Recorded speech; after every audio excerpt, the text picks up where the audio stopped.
আপু আজকে হঠাৎ অসুস্থ হয়ে পড়ছিল, আপুকে নিয়ে সদর হসপিটালে গেছিলাম। সেখানে যে দেখানোর পরে অক্সিজেন দিতে বলে, অক্সিজেন ছিল না। তারপরে কিছু আপনার ওষুধ কিনতে দিছিল, ওষুধ কিনে নেওয়া যাওয়ার পরে ইঞ্জেকশন দিয়ে দিছিল আর কি। ইঞ্জেকশন দেওয়ার পরে অনেকটা ব্যথা পাইছিল আপু। তারপরে ওষুধ কিনে টিনে বাসায় পাঠাইছে সবাই। একটু আমার আপুর জন্য দোয়া করবেন যেন তাড়াতাড়ি সুস্থ হয়ে যায়।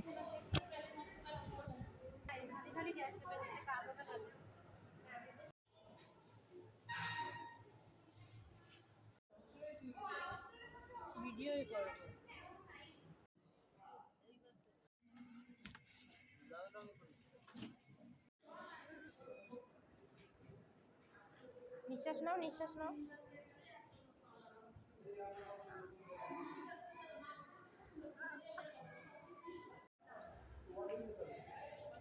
এই রোগে বলি